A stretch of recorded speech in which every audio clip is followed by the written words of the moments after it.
책을 통해 인생을 배운다 책배우입니다. 여러분 안녕하셨어요? 제가 업로드한 지가 꽤 된 것 같네요. 죄송하다는 말씀 먼저 드리면서 시작하겠습니다. 오늘 낭독할 책은 스토리 세계사 8입니다.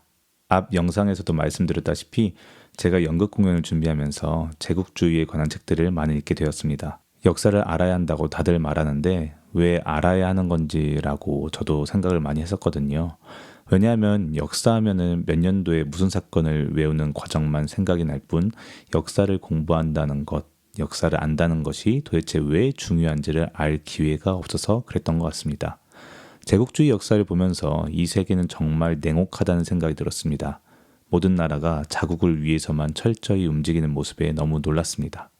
제국주의도 결국 자국을 위해서 다른 나라를 기꺼이 희생시키겠다는 마인드가 참 컸기 때문에 발생한 것이고 현재 한미동맹조차도 미국의 이득이 사라지면 언제든 깨질 수 있겠구나라고 생각을 했습니다. 그래서 더욱이 국력을 향상시켜 놓지 않고 동맹에만 의지하면 저희 나라의 운명을 다른 나라에게 맡겨야만 하는 시대가 올 수도 있고 그것이 저희가 일제강점기를 겪었던 나라로서 잊지 말아야 할 중요한 사실임을 깨달았습니다. 이 책은 사건의 나열이 아닌 각 사건에 대한 성격들을 설명해줘서 역사를 이해하는 데 도움이 많이 되었습니다. 오늘 읽어드릴 부분은 9장 3.1운동에 관한 부분입니다. 예스24에 있는 미리 보기 링크도 달아드릴 테니 꼭 읽어보세요. 탐욕의 제국주의부터 비폭력의 상징 간디까지 스토리 세계사 8 낭독 시작하겠습니다. 9. 3.1운동 식민지 민족해방운동의 새로운 장을 열다. 3.1 만세 운동이 시작되다. 1919년 3월 1일 조선의 수도 경성. 아침부터 탑골공원으로 사람들이 모여들기 시작했다. 입춘도 지나고 우수도 지났으니 봄이 시작된 것은 분명했지만 아직 서울 날씨는 쌀쌀하기만 했다. 때마침 만국의 한을 간직한 채 갑작스레 사망한 고종 황제의 장례식을 앞둔 터라 거리 또한 삼엄했다. 하지만 사람들은 쌀쌀한 날씨나 거리의 경계망에도 아랑곳하지 않고 3355 짝을 이뤄 공원 주변으로 몰려들기 시작해 정오 무렵에는 5천여 명이 넘는 군중이 북적거렸다. 학생들이 대부분이었지만 고종의 죽음을 애도하기 위해 흰옷을 입고 흰천을 씌운 갓을 쓴 노인들이나 시민의 모습도 곳곳에서 보였다. 탑골공원 중앙에 있는 팔각정 앞 오후 1시를 넘어서자 주위에는 팽팽한 긴장감이 감돌기 시작했다. 그들은 누군가를 초조하게 기다리고 있는 듯 보였다. 마침내 몇 사람이 모여 구수회의를 하기 시작했다. 심각하게 회의가 진행되는 가운데 간간히 흥분한 목소리에 고성이 터져나오고 소리를 죽이며 흥분한 사람을 자제시키는 소리도 들려왔다. 이제 더 이상 기다릴 수 없으니 우리끼리라도 시작합시다. 그런 비겁한 사람들이 무슨 놈의 민족 대표입니까? 박동지, 너무 흥분하지 마시오. 조금만 더 기다려봅시다. 우리 학생 대표가 지금 그 사람들을 만나고 돌아올 것이니 그때 가서도 다른 방법이 없으면 그렇게 합시다. 다시 시간이 흘러 오후 2시를 지나고 있었다. 그러나 그들이 기다리는 민족 대표의 모습은 어디에도 보이지 않았다. 조금 있다가 학생 대표들이 돌아왔다. 그들은 결과를 보고했다. 이곳에는 올 수가 없답니다. 우리는 민족 대표들을 만나 독립선언서를 낭독할 만한 사람이라도 보내달라고 요청했으나 거절당했습니다. 군중이 많이 모인 곳에서 선언서를 낭독하면 폭력 사태가 날지도 모른다는 것입니다. 그들의 주장은 애초에 비폭력, 무저항을 기본 정신으로 하는 이 운동에서 폭력 사태가 난다면 결코 옳은 일이 아니므로 대표를 파견할 수 없다고 했습니다. 이제 더는 기다릴 수 없게 되었다. 오후 2시 30분. 마침내 학생 대표 정재용이 팔각정 위로 올라가 독립선언서를 낭독하기 시작했다. 5등은 자해. 조선의 독립국임과 조선인의 자주민임을 선언하노라. 차로서 세계 만방에 고하여 인류 평등의 대의를 극명하며 이로써 자손 만대에 고하여 민족 자존의 정권을 영유케 하노라. 신천지가 눈앞에 전개되도다. 위력의 시대가 가고 도의의 시대가 오도다. 선언서가 낭독되는 동안 군중은 모두 숨을 죽이고 귀를 기울였다. 어떤 사람은 하늘을 바라보며 눈물을 흘리고 어떤 사람은 두 주먹을 불끈 쥐고 어쩌지 못하고 있었다. 공약 3장을 마지막으로 마침내 선언서 낭독이 끝나고 만세 삼창이 이어졌다. 대한독립 만세! 대한독립 만세! 대한독립 만세! 우렁찬 함성이 공원 주변에 메아리치며 울려 퍼졌다. 만세 삼창에 이어 군중은 거리 시위에 나섰다. 5천여 명이 넘는 사람들이 대열을 이루어 시위에 나서자 종로 거리는 금방 꽉 차버렸다. 시위가 시작되자 거리에서 구경하고 있던 시민도 합류하기 시작했다. 시위 대회 속에는 남녀 학생들을 비롯 아낙네와 노인들도 섞여 있었다. 드디어 남녀노소를 가리지 않고 조선민족이 하나가 된 3.1 만세 운동이 시작된 것이다. 이날 서울에서 시작된 독립의 함성은 서울을 넘어 전국으로 메아리쳐 갔다. 한국 역사에 영원히 남을 3.1 만세 운동은 이렇게 시작되었다. 본래 조선민족을 대표하여 독립선언서에 서명한 지도자들이 참가한 가운데 조선 독립의 당위성을 주장하는 선언서 낭독과 더불어 만세운동 시위를 진행할 계획이었으나 이들 서명 인사들의 소극적인 태도로 군중과 학생만의 집회가 되고 말았다. 그러나 그 여파는 곧 전국으로 퍼져나갔다. 전국으로 퍼져가는 만세운동. 3월 1일의 만세운동은 서울에서만 일어난 것이 아니었다. 평양, 의주, 선천, 진남포, 안주, 원산, 함흥, 철원 등 서울 이북 지방의 주요 도시에서는 대부분 이날 만세 시위가 벌어졌다. 평양에서는 3월 1일 오후 1시에 독립 선포식을 선포하고 만세 시위를 벌였으며 진남포와 안주에서도 1일과 2, 3일 연이어 만세 시위를 벌였다. 원산에서는 3월 1일 2,000명이 시위를 벌였고 해주에서는 같은 날 180여 명이 예배당에 모여 독립선언서를 낭독하고 시위를 벌였다. 그런데 이처럼 만세 시위가 전국 각지에서 동시에 일어날 수 있었던 데는 이유가 있었다. 사전에 독립선언서가 배포되고 전국 각지의 주요 도시에서 동시에 만세 시위를 조직적으로 준비했기 때문이었다. 천교도와 기독교 등의 종교단체와 학생들은 사전에 독립선언서를 비밀리에 배포하고 만세 시위를 벌이기 위한 조직적인 준비를 했던 것이다. 사전 준비와 조직적인 활동으로 만세운동은 이른 시일 안에 전국으로 퍼져나갔다. 처음 대도시 중심부에서 시작된 만세운동은 하루 이틀 만에 시 외곽으로 퍼져갔고 다시 주변의 중소도시로 확대되었으며 또 다시 중소도시에서 농촌 지역으로 확산되었다. 그렇게 해서 중부 이북 지방에서는 3월 5일 때쯤에는 읍면 단위의 소재지로 확산되었고 3월 중순이 되면서 대부분 지역으로 퍼져갔다. 한편 서울과 중부 이북 지방에서 시작된 만세운동은 중부지방과 남부지방으로도 빠르게 퍼져나갔다. 3월 2일 경기도 개성과 충남 예산에 이어 4일에는 전북 옥구에서 시위가 일어났다. 8일에는 경북 대구, 10일에는 전남 광주, 11일에는 경남 부산, 19일에는 충북 괴산에서 시위가 벌어져 만세운동은 전국으로 확산되었다. 바다 건너의 제주도에서도 21일부터 만세 시위가 시작되었다. 독립만세 시위는 나라 밖에서도 일어났다. 3월 6일 서간도 환인에서 7천여 명이 모인 가운데 만세 시위가 벌어졌고 3월 17일에는 러시아령 니콜니스크와 블라디보스토크에서도 시위가 있었다. 지구 반대편에 있는 미국과 멕시코에까지 만세운동이 일어났다. 만세 시위를 전국으로 확산시키는 데는 종교인과 학생들의 조직적인 준비와 노력이 큰 역할을 했는데 거기에는 이유가 있었다. 일제는 한일합병으로 조선을 빼앗은 뒤 무단 통치를 함으로써 조선민족 저항의 싹을 아예 잘라버리려 했다. 또한 1910년대 일제의 악랄한 탄압으로 민족운동 조직은 대부분 파괴되었으며 명망 있는 민족운동가들도 대부분 국외로 망명하지 않을 수 없었다. 따라서 3.1운동 당시 국내에는 이렇다 할 민족운동 세력이 거의 없었다. 그나마 조직적인 활동을 할 수 있었던 것은 천도교나 기독교 같은 종교계와 학생들 뿐이었다. 그 때문에 3.1운동의 상층부를 이루는 이른바 민족 지도자들은 모두 종교인이었고 중간과 하부에서 3.1운동을 확산시키는 역할을 한 것은 청년 학생들이었다. 3.1운동이 이른 시일 안에 전국으로 퍼져갈 수 있었던 데는 고종의 죽음과 장례식도 한몫했다. 조선의 실질적인 마지막 왕이었던 고종은 1907년 헤이그 밀사 사건으로 일제에 의해 강제로 퇴위당한 뒤 덕수궁에서 기거해 왔다. 그런데 고종이 1919년 1월 22일 새벽 갑자기 사망했다. 고종의 죽음은 너무나도 갑작스레 일어났다. 68세의 나이에도 평소 건강했던 고종은 1월 21일 밤 갑자기 심한 복통을 호소하다가 다음날 새벽 숨을 거두고 말았던 것이다. 고종이 이렇게 갑자기 죽자 세간에는 고종의 독살설이 떠돌았다. 일제의 사주를 받은 윤덕영, 한상학 등이 고종이 먹는 식혜에 독을 넣어 독살했다는 것이었다. 식혜를 먹은 고종이 내가 무슨 음식을 먹었길래 이러냐 면서 갑자기 죽었는데 두 눈이 붉고 온몸에 반점이 돋았다는 소문이 퍼졌다. 고종의 독살설은 그 후 진상이 정확히 밝혀지지 않았지만 세간에는 온갖 소문이 떠돌며 민심이 흉흉했다. 윤치호는 영문으로 쓴 윤치호 일기에서 고종의 염울했던 민영달의 이야기를 간접적으로 전하며 독살설에 대해 이렇게 정리하고 있다. 첫째, 매우 건강하던 고종이 식혜를 마신 지 30분도 채 안 되어 심한 경련을 일으키며 죽어갔다.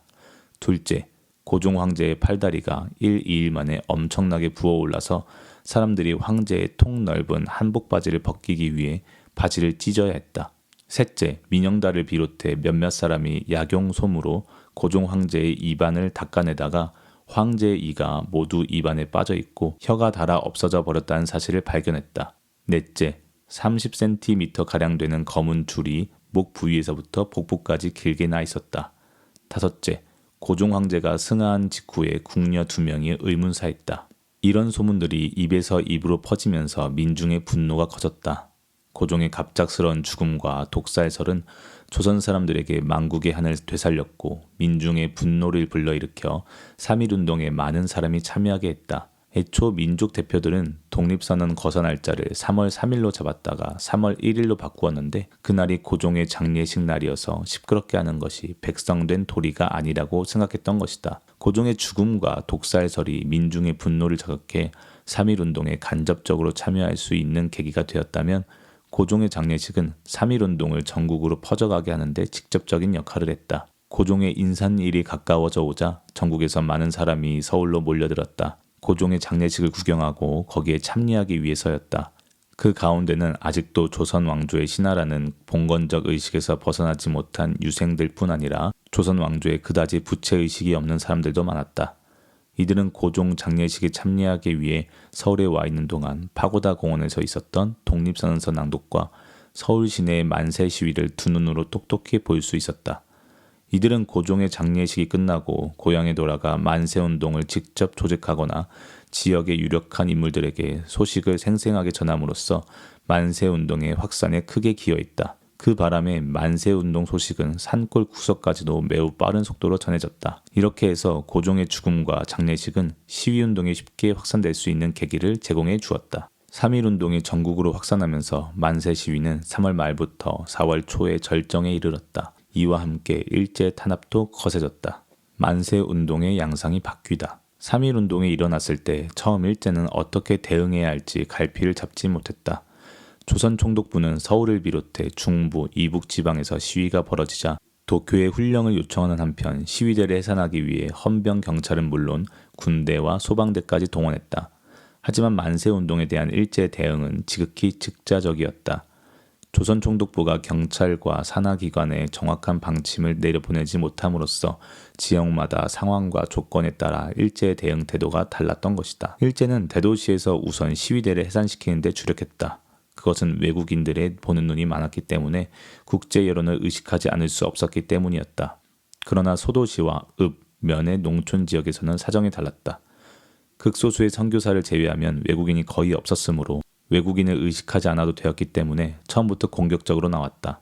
단순히 시위대를 해산하는 소극적 방식이 아니라 아예 처음부터 무차별적인 총격으로 인명을 살상하는 잔인한 방식이 동원되었다. 서울에서는 3월 2일 종로와 3월 5일 남대문에서 시위가 벌어졌다. 남대문 시위에는 학생들이 주동이 되어 수만 명의 사람이 참여했으며 노동자와 일반 시민도 대거 참가했다.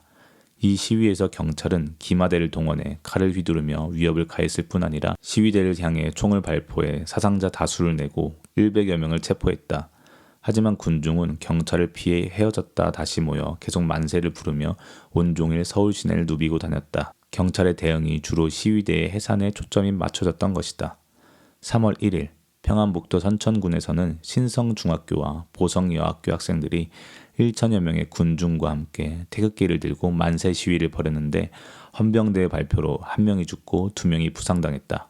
3월 4일 성천읍 시위에서는 헌병대의 발포로 20여 명이 죽고 70여 명이 부상당했으며 곳곳에서 일본 경찰의 무차별적인 총격으로 계속해서 인명피해가 늘어났다. 이처럼 대도시와 떨어진 곳에서는 처음부터 무차별적인 발포로 대응해 많은 인명피해가 생겨났던 것이다. 일제가 즉자적으로 대응하고 있는 사이에 만세운동은 빠르게 확산되어 갔다. 서울과 평양 등 대도시에서 시작된 시위는 금방 외곽으로 번져갔고 다시 주변 농촌으로 확산되었다. 서울에서 시위에 참가했던 학생들과 종교인들은 독립선언서를 한 장씩 가슴에 품고 고향으로 달려갔으며 고종의 국장에 참여했던 사람들도 이 감격스러운 소식을 전하기 위해 고향으로 발길을 서둘렀다. 이들이 고향에 도착해 다시 시위운동을 조직하면서 만세운동은 걷잡을 수 없는 속도로 전국으로 확산되었다. 큰 도시에서 시작된 만세운동이 작은 도시와 읍면 그리고 산촌까지 퍼져나가 3월 10일경부터는 차츰 지방의 군 단위까지 만세 시위가 번져갔고 3월 말에서 4월 초에는 절정에 달했다. 시위는 전국 방방곡곡 사람들이 모이는 곳이면 어디서건 일어났다. 시골에서는 특히 사람이 많이 모이는 장날을 이용해 장터에서 주로 벌어졌다. 시위가 확산되어 가면서 그 양상도 바뀌어 갔다. 시위가 점차 조직적으로 발전했고 시위를 주도하는 계층도 바뀌어 갔다. 학생과 종교인이 주도하던 시위가 점차 농민과 노동자 등 일반 민중의 주도로 바뀌었고 시위 양상도 비폭력의 틀을 넘어서고 있었다. 3월 22일 서울에서 일반 노동자들이 시위 행진을 벌이면서 잠잠했던 서울의 만세 시위는 다시 확산되었다. 이날 오전 9시 반경 봉래동 철로 부근에서 3천여 명의 노동자들이 태극기를 세워놓고 독립만세를 외치며 시위를 시작하자 부근의 전차 차장, 공장 직공, 날품팔이 노동자와 시민이 합세하여 시위 군중이 금방 7천여 명으로 불어났다. 이들은 전차 차장, 차근봉의 지휘에 따라 만리동과 의주로를 거쳐 독립문까지 만세 시위를 벌였다. 또 23일에는 새벽부터 훈련원, 동소문, 원효로, 창덕궁 앞 등 시내 곳곳에서 시위가 벌어졌고 27일에는 용산철도 노동자 800여 명이 파업에 들어가고 서울역과 원효로에 모여 독립만세 시위를 벌임으로써 시위운동이 절정에 달했다. 도시에서 이처럼 시위의 불길을 이어가고 있을 때 농촌에서도 시위운동이 더욱 맹렬하게 타올랐다. 시위가 날로 거세게 확산되어 가자 일제는 강경 진압 방침을 결정했다. 본국에서도 만세운동을 무조건 진압하라는 지침을 내렸다. 일단 만세 시위를 진압한 뒤 무단 통치를 문화 통치로 바꾼다는 방침도 결정되었다. 조선통독부는 수단과 방법을 가리지 말고 만세운동을 진압하라는 지시를 전국에 내렸다. 일제 군대와 경찰의 무차별적인 공격이 시작되었다. 일제는 헌병경찰과 군대, 소방대와 제향군인회 등 동원 가능한 모든 힘을 총동원해 진압에 나섰다. 그렇게 해서 전국 곳곳에서 조선 민중이 일제 군대와 관원에게 무자비하게 살해되었다. 경기도 화성군 제암리에서는 일본군이 마을 사람 30여 명을 교회에 몰아넣고 집단 학살한 뒤 그 흔적을 없애기 위해 불을 질러 교회와 마을 전체를 태워버렸다. 경상남도 함안군 녹동면에서는 시위를 주동한 혐의로 조씨 일가 70여 명이 집단으로 살해되었고 경기도 평택에서는 12살의 소년이 성냥갑에 태극기를 그렸다고 총살당했다. 또 전라북도 이라에서는 시위 현장에서 태극기를 들고 만세 시위를 벌이던 문용기가 일본군의 칼에 양팔이 잘려 살해되었다. 일제의 잔인한 진압에 조선민중은 평화적인 시위를 접고 무력으로 대응하기 시작했다. 총칼로 무장한 일본 경찰과 군대에 맞서 농민들이 무장을 시작한 것이다. 하지만 그들의 무기는 보잘것없었다. 헌병대의 총칼 앞에 돌을 던지며 대항하고 낫과 칼, 괭이와 몽둥이, 쇠스랑 같은 농기구로 무장했다. 시위 군중은 자신들을 수탈하고 억압했던 면사무소와 군청, 세무서 등으로 몰려가 세금 장부를 불태우고 경찰서와 주재소를 습격하여 일본 순사를 죽이고 불을 질렀다. 일본인 지주나 상인, 고리대금 업자들도 응징했다. 그것은 마치 조선시대 말기에 농민 봉기를 방불케 하는 것이었다. 도시에서 시위의 불길이 사그라진 뒤에도 농촌 지역에서는 투쟁이 계속되었다. 무단 통치와 민족 운동 탄압. 3.1운동을 불러온 원인은 우리가 너무도 잘 알고 있다시피 일제의 억압적인 식민 통치 때문이었다. 일제는 우리 민족의 의사와는 상관없이 강압적으로 나라를 빼앗았고 조선의 독립 움직임을 억누르기 위해 강력한 무단 통치로 조선 민족의 숨통을 죄었다. 식민지 조선을 통치하기 위한 기관인 조선총독부의 우두머리 조선총독은 일본의 육군이나 해군 대장 가운데서 임명되었다. 총독은 행정권과 사법권은 물론이고 조선 주둔 일본군의 통수권까지 쥐고 있었다. 총독은 일본 천황을 제외하고는 누구의 간섭도 받지 않고 마음대로 권력을 행사할 수 있었다. 일본 의회로부터도 아무런 견제를 받지 않았던 것이다. 일제는 조선을 식민지로 만든 뒤 조선 민중을 억누르기 위해 무단 통치 방식을 사용했다. 무단 통치란 정상적인 통치가 아니라 군대를 동원한 폭력적인 계엄 통치를 할 수 있다. 일제는 무단 통치를 위해 헌병 경찰 제도를 채택했다. 일상적인 경찰 업무를 군사 경찰인 헌병이 맡은 것이다. 이것은 일상적인 계엄 상황을 의미했다. 헌병 경찰이 한반도 곳곳에 배치되었고 이들은 조선 사람들의 일거수일투족을 낱낱이 감시하고 통제했다. 헌병 경찰은 첩보를 수집하고 의병을 토벌하며 독립운동가를 잡아들이는 일에서부터 학교와 서당을 감시하는 일, 산림과 어업을 통제하는 일, 그리고 세금과 민사소송 업무, 마을의 청소와 위생 문제, 심지어 전통놀이와 미풍양속에 관한 일에 이르기까지 모든 일에 관여했다. 헌병 경찰은 누구네 집에 숟가락이 몇 개 있는지조차 안다고 할 정도로 조선 민중의 생활을 엄격하게 통제하고 있었다. 헌병 경찰은 재판 없이도 사람들을 처벌할 수 있었다. 헌병 경찰은 재판하지 않고 조선 사람을 3개월 동안 감옥에 가둬둘 수 있었고 하루에 80대씩 태형을 가할 수도 있었다. 그래서 헌병 경찰은 사소한 문제를 트집 잡아서 마음대로 벌금과 태형, 구류에 처했으며 폭언과 폭력이 조선 사람에게 일상적으로 자행되었다. 조선 사람을 그 자리에서 처분할 수 있는 즉결 처분권까지 갖고 있었던 헌병 경찰은 조선 사람의 행동이 불량하다는 이유로 또는 의병과 내통하고 있다는 이유로 그 자리에서 사람을 죽이는 일도 있었다. 이러한 잔인한 행동으로 조선 사람들은 아무 죄도 없이 두들겨 맞아 불구가 되거나 죽어야 했다.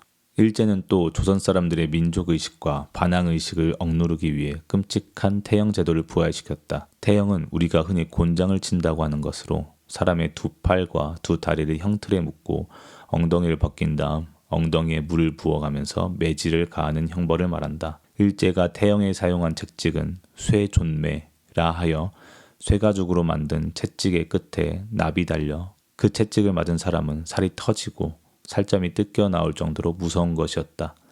태형제도는 조선시대에도 중범죄자에게만 가해졌던 형벌로 너무 야만적이라 하여 1894년 갑오개혁 때 없애버린 것을 일제는 조선 사람들을 옥죄기 위해 다시 부활시킨 것이다. 일제는 조선민족의 독립움직임을 아예 그 싹부터 없애려 했다. 이를 위해 일제는 잊지도 않은 사건까지 조작했으니 바로 105인 사건이었다.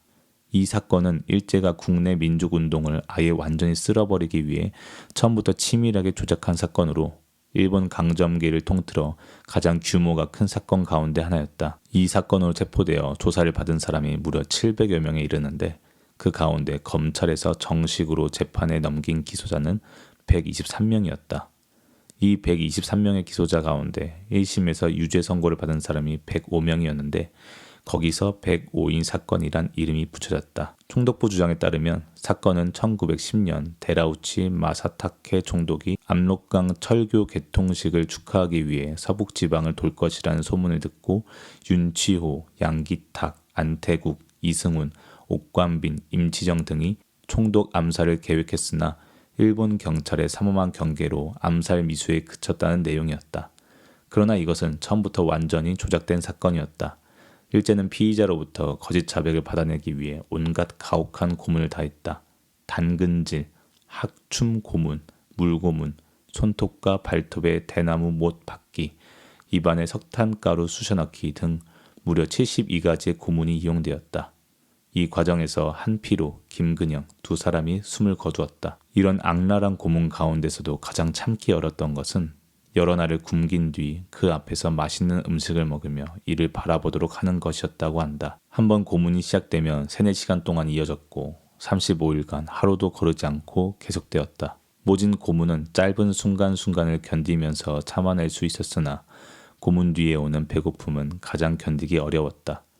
그래서 어떤 사람은 자신이 입고 있는 옷 속의 솜을 뜯어먹기도 하고 창호지를 씹어먹기도 했으며 깔고 자던 썩은 집을 집어삼키기도 했다. 고문이 시작된 지 16일 만에 처음으로 도토리알 같은 검은 똥을 누울 수 있었는가 하면 몸무게가 70kg에서 44kg으로 줄어들기도 했다. 백오인 사건의 실마리가 된 안명근의 안학 사건에 연루되어 함께 신문을 받았던 김구는 백범일지에서 그 고통을 이렇게 토로했다. 그런 때 다른 사람들이 문전에서 사식을 먹으면 고깃국과 김치 냄새가 코로 들어와서 미칠 듯이 먹고 싶어진다. 매일 아침 저녁으로 음식 냄새가 코에 들어올 때마다 나도 남에게 해가 될 말이라도 하고서 가져오는 밥이나 다 받아먹을까. 또한 아내가 나이 젊으니 몸이라도 팔아서 좋은 음식이나 늘 하여다 주면 좋겠다는 더러운 생각이 난다. 가혹한 고문으로 피의자 대부분이 총독을 암살하려 했다는 가짜 자백을 할 수밖에 없었다. 일제가 짜놓은 각본에 따라 신문관에 일방적으로 사건 내용을 열거하고 이에 대해 피의자들이 예라는 소리가 나올 때까지 고문을 계속했기 때문이었다. 그러나 재판은 일제의 의도대로 진행되지 않았다. 공판에서 모든 피의자가 일제의 잔인한 고문 사례를 폭로하며 사건이 조작되었다고 했기 때문이다. 하지만 검사 측은 피고들이 고문을 받았다고 주장하는 것은 자신들의 자백을 번복하기 위한 상투적 변명으로 귀담아댈 것이 못 된다고 주장했다. 그런데 이때 이 사건의 허구성을 보여줄 결정적 증거가 나타났다. 그것은 바로 이 사건의 주모자 가운데 한 사람으로 지목된 안태국의 진술이었다. 일제가 만든 안태국의 기소장에는 안태국은 총독 암살을 단행키로 한 바로 전날인 1910년 12월 26일 평양에서 하룻밤 자고 27일 정주에서 동지 60명을 인솔하여 새벽 6시에 선천역으로 갔다고 되어 있었다. 하지만 이것이 완전히 거짓이라는 구체적인 증거가 제시되었던 것이다. 안태국이 평양에 있었다는 12월 26일 밤 자신은 서울 명월관에서 치안유지법 위반으로 구속되었다가 풀려난 유동열, 양기탁, 이승훈 등 7명을 위한 위로 모임을 주선했다면서 그날 명월관에서 자신 이름으로 받은 요리대금 27원짜리 영수증과 그 이튿날 광화문 우체국에서 평양의 윤성운에게 보낸 남강이 내려갈 것이니 나와서 환영하기 바란다는 내용의 전보문을 증거물로 제시했다. 또한 27일 새벽 6시 정주에서 60명을 데리고 갔다는 주장에 대해 그날 정주역에서 하차한 승객의 숫자를 확인해달라고 요구했다. 그 결과 그날 정주역에서 하차한 승객은 단지 9명 뿐이었다는 사실도 확인되었다. 일제는 이러한 명백한 사실에도 1912년 8월 30일 공판에서 123명의 기소자 가운데 18명을 제외한 105인에게 유죄 판결을 선고했다. 하지만 2심 공판에서는 1심에서 유죄 판결을 받은 105인 가운데 99명이 무죄로 풀려나고 겨우 6명만 실형을 받았다. 또한 최종심에서는 피고 등이 범죄를 실행코자 했지만 실행하지 못했다고 판결해 사실상 피고인의 손을 들어주었다. 총독부 소나기에 있는 법원조차도 유죄를 선고할 증거가 전혀 없었던 것이다. 일제는 민족운동에 대한 가혹한 탄압과 함께 언론, 출판, 집회, 결사와 같은 근대적 자유를 완전히 박탈했다. 일제의 기관지가 된 매일신문을 제외하고는 모든 신문이 폐간되었으며 각종 서적과 잡지의 발간도 막았다. 정치단체는 모두 해산되었고 학회들도 사라졌다. 심지어 친일단체인 일진회조차 이용 가치가 없어지자 해산시켜버렸다. 말하자면 사람들이 모이는 것 자체가 불법이 된 것이다. 일제의 토지조사사업과 경제수탈. 일제는 무단 통치와 함께 조선을 경제적으로 수탈할 수 있는 기반도 마련했다. 조선에서 일본의 경제 발전에 필요한 공업 원료와 식량을 빼앗아가고 다시 일본에서 만든 공산품을 조선에 팔아먹을 수 있도록 경제 구조를 다시 재편해야 했던 것이다. 그것을 위해 1차적으로 시작한 것이 토지조사 사업이었다.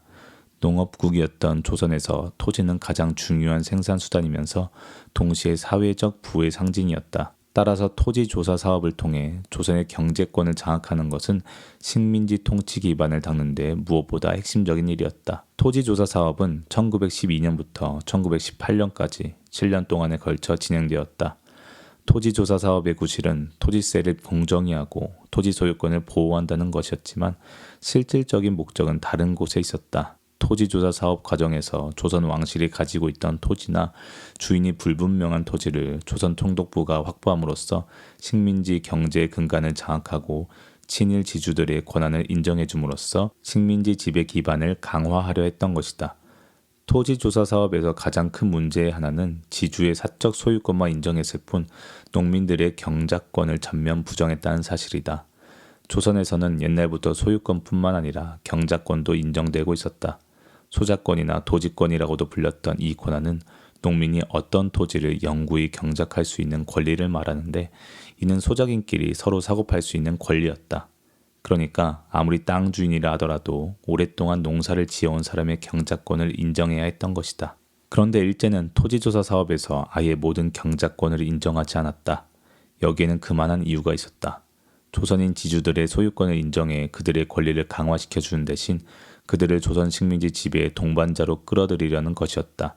또한 그렇게 되면 땅을 사고 파는 것이 자유로워질 것이고 그래야 일본인의 토지 소유도 쉬워지기 때문이다. 일제히 이런 의도는 맞아떨어졌다. 토지조사 사업을 통해 총독부 소유의 국유지와 일본인 소유 토지가 엄청나게 늘어났다.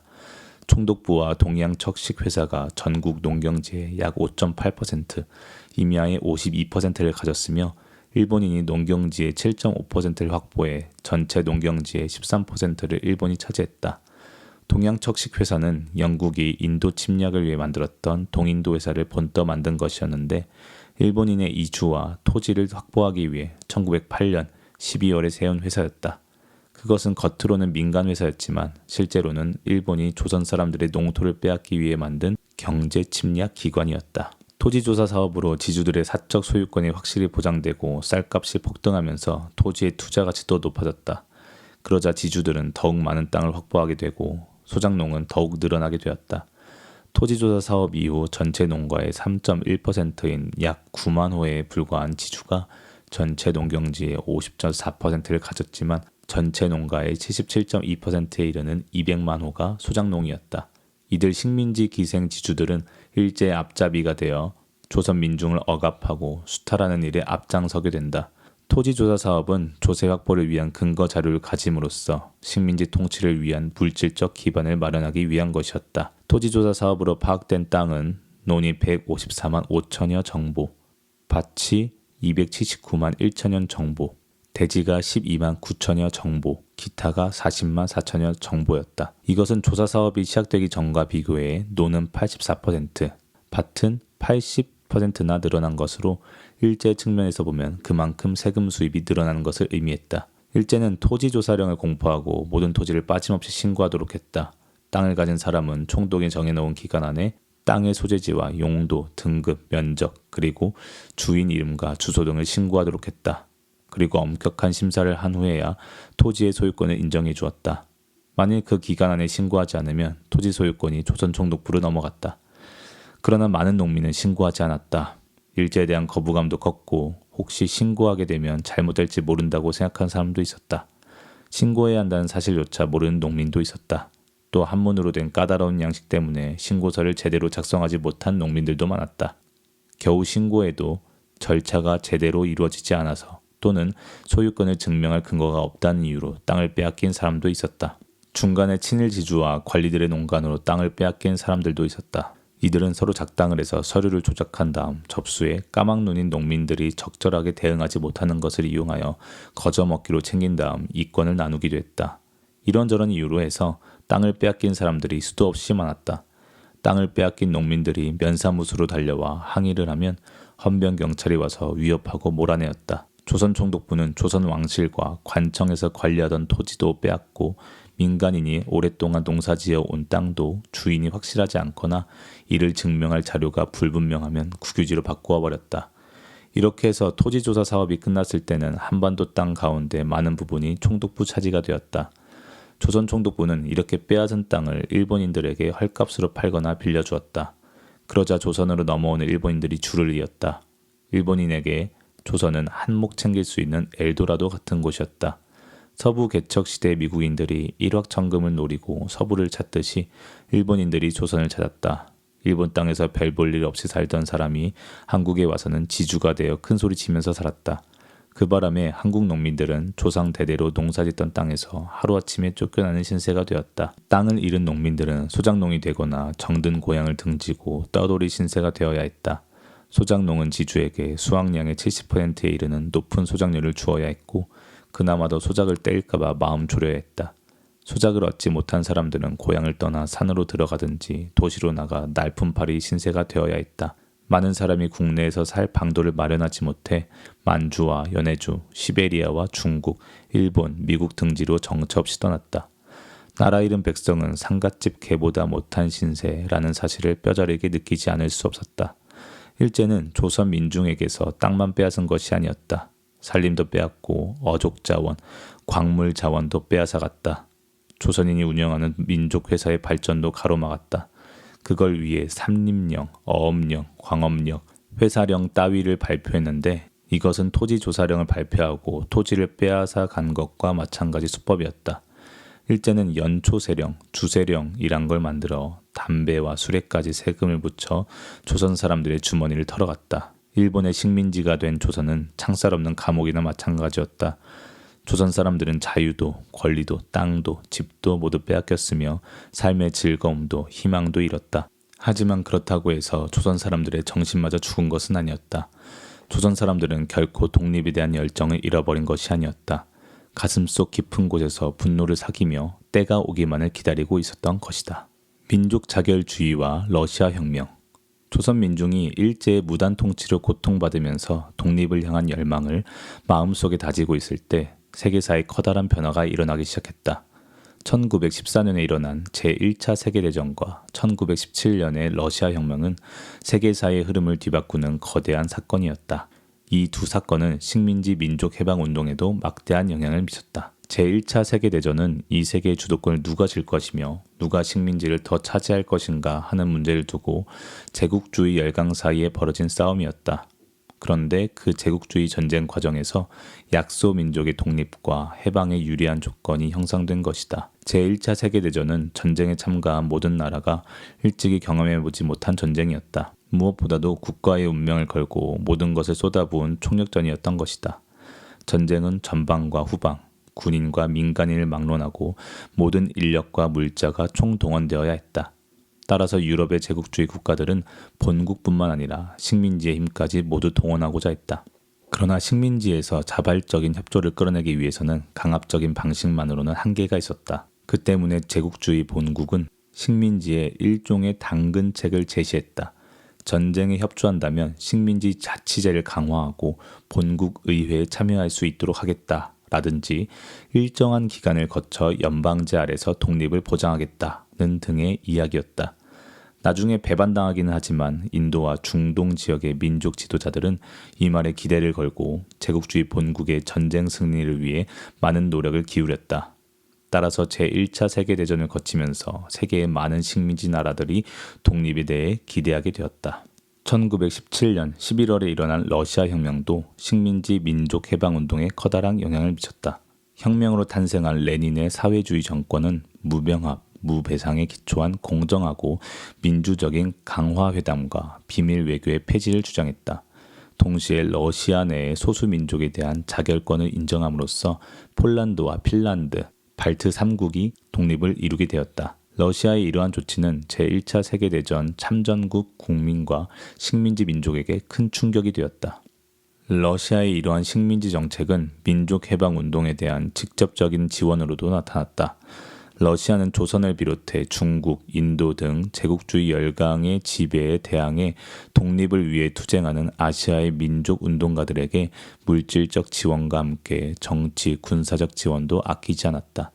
조선에서도 아시아에서 처음으로 사회주의 정당을 조직한 이동희를 비롯해 많은 혁명가, 독립운동가들이 러시아의 적극적인 지원을 받으며 민족해방운동을 전개했다.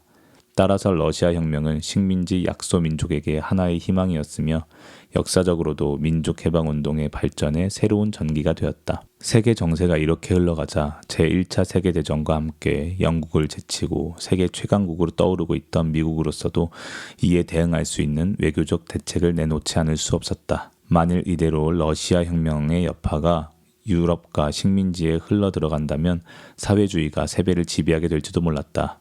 그래서 등장한 것이 윌슨의 민족 자결주의였다.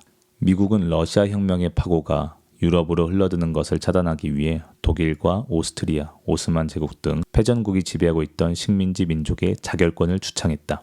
미국 대통령 윌슨은 1918년 1월 8일 의회 연설에서 제1차 세계대전을 종결짓는 방안으로 14개조의 평화 원칙을 제시했는데 그 가운데 하나가 민족의 운명은 그 민족 스스로 결정한다는 민족 자결의 원칙이었다. 이 소식이 세계에 전해지자 식민지 민중과 민족 운동가들은 열렬히 환영을 표시했고 거기에 커다란 기대를 걸었다. 그러나 이것은 애초부터 분명한 한계를 갖고 있었다. 민족 자결의 대상이 독일, 오스트리아, 오스만 제국 등 패전국의 식민지에 한정되어 있기 때문이다.